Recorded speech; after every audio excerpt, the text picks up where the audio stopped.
Okay, if you could just give us your name and title, please. Andrew Martin, from Andrew Martin Planning, and I'm the director of that firm.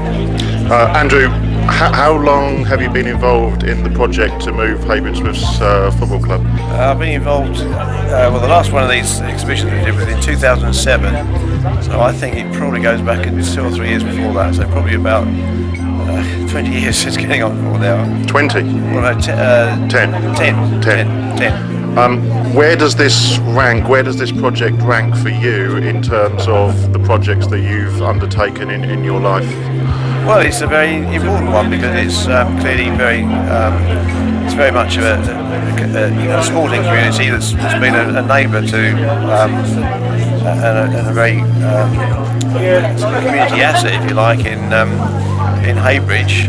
We were involved originally when it was being considered to move it to Malden Town, and I think probably that it was just as well that didn't happen at the end of the day because it needs to be in Haybridge. And of course that then limited the area of search to relocate it because it's quite clear the existing ground is not up to modern standards and meet the club's future aspirations. So it was finding the right sort of site to relocate it on, and obviously the enabling development is, and in other words, what's going to pay for it is going to be the sale of this site for housing. How noticeable has it been in the last 5 or 6 years how important it is for more housing in the Malden district and for the council to supply that, which presumably sped up the process of now hopefully moving Haybridge-Swifts Football Club, because land is being eaten up with various projects, isn't it? Well, it's true. I mean, this is one of the few brownfield sites that there is for redevelopment. So, we fought hard to get that argument acknowledged by the council, which they do now. They put it in the plan because they saw it as a commitment. They knew that the club, what their proposals were, and it is unfortunate that instead of being able to put a plan application in when we would like to have done, we've had the local plan process has caught up, and therefore some of the policies have changed, and we've got to argue why we want to produce a lower amount of affordable housing, for example. But I mean, it's an important project, and the council have got a dire problem really in meeting all its housing requirements, which is why there's been so much in the local press about it. The examination is still not concluded. It can go either way, in my opinion. But this site should prevail, whereas some of the other sites, who knows, might get knocked out. We don't know. What are some of the biggest challenges that you faced with this project, and have you been running this project along with others, or have you put in a huge amount of time and effort yourself as well as your colleagues on this project, because it's the magnitude of it really, because football clubs don't move ground every year, do they? No, they don't. No, it's been quite a complex project, and the thing about planning is it's very stop-start, and because you do quite a bit of work, and then you then have to liaise with various people. You have to bring in other consultants. It was also took a little time to find the development partner, and obviously Bloor Homes was selected in the end. And we put in representations at various stages of the local plan as well. We've had pretty regular meetings with the officers and members. It was getting the thing to work at the event, to find the right site and to make the economics work. That's been the tricky thing with this site, getting the viability to work. Because without that viability being proven, then there'd be no hope of finding an alternative site. So that's taken a lot longer and frustrating than perhaps it should have been. So I've worked intensively on it over the years on this project, but it's very much stop start. So I couldn't make a living just by working on this job. I have to do a whole range of things. We got a pretty varied range of projects, and this is one of the more complex ones.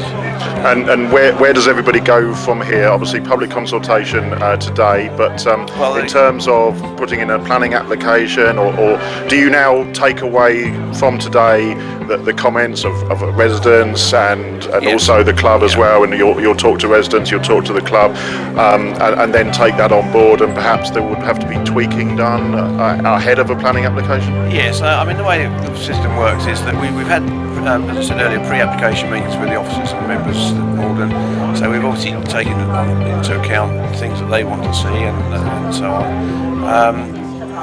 The whole objective of having a consultation event like this is to get the public to come along, to identify what the key issues are, what the key concerns are, to identify things that we may have overlooked or not given sufficient weighting to in our proposals, modify the plans as best we can to mitigate the trying to address those comments, and then put it all together for the local authority to demonstrate how we have revised the scheme to respond to public comment.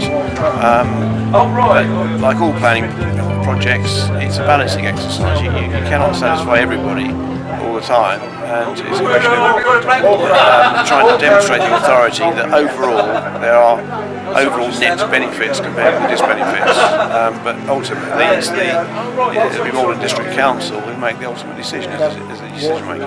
And if Bloor Homes build on this current stadium, do you believe that they will do it sympathetically in terms of it's been a football ground, people have had their ashes scattered here, and obviously there'll be a little bit of open space, won't there? Because obviously the residents that are very local to this ground, all they've seen in 50 years is a football ground, and over the back of the football ground they see trees and fields and what have you. Yes, well, I think the layouts have been designed to create, to improve the boundary between the existing housing and the new housing. It'll be landscapes. Housing's been discussed. The design of the housing's been discussed with the council's design officer.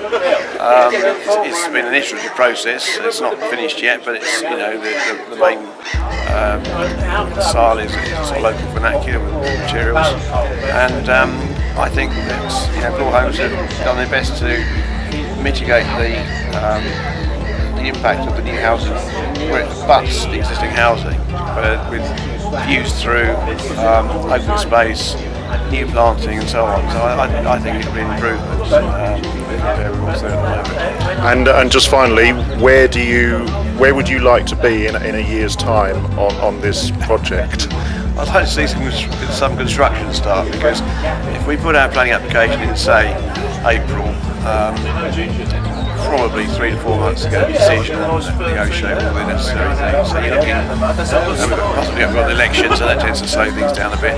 So if we got our planning permission, say in the autumn, September, October, then because it's they're both detailed applications, there's no reason why Bloor's couldn't start construction as soon as conditions allow, and they can start building towards the end of this year. Because the main pitch is going to be an all-weather pitch, that means it won't have to settle down like a normal grass pitch. So, all being well, in 18 months' time, hopefully, the new ground will be in place and the housing will start in here. Okay, thank you very much. All right.